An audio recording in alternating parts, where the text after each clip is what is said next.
ہندوستان کی معروف سیاسی جماعت انڈین نیشنل کانگریس کے اجلاس لاہور کے دوران 29 جولائی سن 1929 میں مجلس احرار اسلام کا قیام ہوا۔ یہ تنظیم آغاز ہی سے جماعت احمدیہ سے مذہبی مخاصمت رکھتی تھی۔ اس تنظیم نے جماعت احمدیہ کی مخالفت کا کام سنبھال لیا۔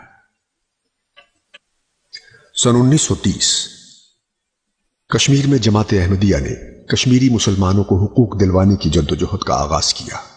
یہ جدوجہد جلد ہی کشمیر کمیٹی کی صورت میں منظم ہو گئی، جس کی صدارت کے فرائض علامہ سر محمد اقبال اور نواب سر ذوالفقار علی صاحب اور خواجہ حسن نظامی کے اصرار پر جولائی سن 1931 میں امام جماعت احمدیہ مرزا بشیر الدین محمود صاحب کے سپرد کیے گئے، اور کشمیری مسلمانوں کو ان کے مسائل اور مصائب سے چھٹکارا دلانے کے لیے آپ کی قیادت میں ایک بے مثال جدوجہد کا آغاز ہوا۔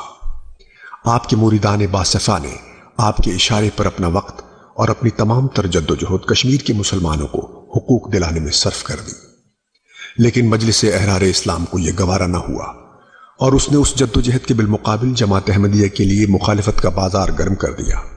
امام جماعت احمدیہ نے احرار کی شورش اور فساد کی وجہ سے کشمیر کمیٹی کی صدارت سے استعفیٰ دے دیا، اور یہ جدوجہد جو کشمیر کی آزادی پر منتج ہوتی ختم ہو گئی۔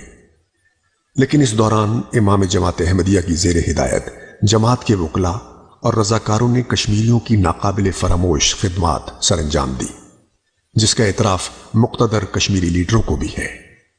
ہزاروں کشمیری مسلمانوں کو جیلوں سے رہائی دلائی گئی، ان کو ملازمتوں کے حقوق دلوائے گئے، ان کے اوپر عائد ناروا ٹیکسوں اور جبر کے خلاف آواز اٹھائی گئی، اور ان کو ختم کروانے کی بھرپور کوشش کی گئی۔